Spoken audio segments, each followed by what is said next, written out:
I'm Patrick Iulianello, co-founder and vice president of AccuCoat here in Rochester, New York. Hi, Alan Parsons. I'm the sales manager here at AccuCoat. AccuCoat's been in business for 20 years, handling industrial, commercial, military, medical, and applications in your daily life. We will have products that coatings going on the telescopes, medical, small cameras that someone might swallow, coatings that go up into satellites. So it's gotta say, it's very interesting work. Yeah, we have a big presence in the Rochester area for custom coatings on optics. We handle your standard anti-reflective coatings, beam splitters, a variety of dielectric coatings, and many metal coatings for reflectivity, gold, silver, nickel, chrome. When a new customer comes along, first thing will be is to give them a good idea of the variety of products we coat. Give them so they, that sense of security that they know their products are going to be handled properly, that we have the experience that they're looking for.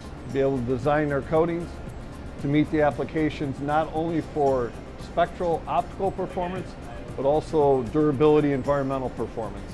Most times a customer has a very expensive product that they're sending to us and trusting us to put the proper coating on. It's going to function and function for a long time.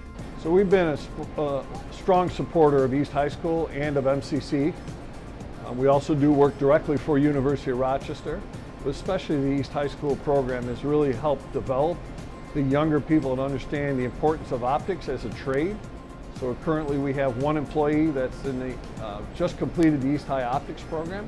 My name is Rishad, Ragland, 18 years old, graduated from East High School. And you learned a lot of different skills that you never thought you would learn.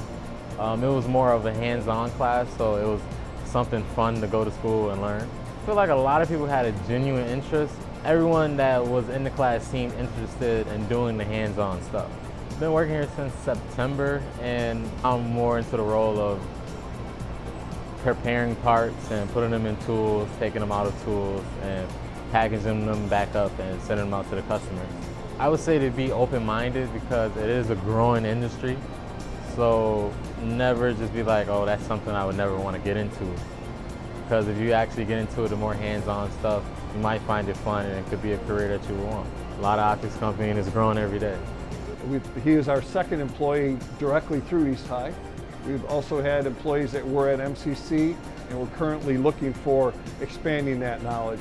Important factor of our business is the people that we have with us, and not all of them come out of the optics community. My name is Wendy Paddyfoote. I'm with AccuCoat Inc. I am the HR manager. I try to find people that are that have the background in what we do. Every area affects somebody else's work. That's one of the things that I try to to talk to people about. Your position affects the other person's position. It's like a family. One of the important factors of us starting the business in Rochester was the strength of the optics community, and that's been enhanced with the RRPC community, which has reach outside of New York. We have found a lot of customers tell us directly that they come to Rochester to have it made because they feel that the optics community is so complete in Rochester that not only can you buy the substrates, you can have it fabricated, you can have it coated, and you can have it assembled if needed right in one city. Customer may have a project that will involve many different steps, from having it polished, having it measured, coated, and then possibly into an assembly. And what works well in Rochester is you can find pretty much all of that right here locally.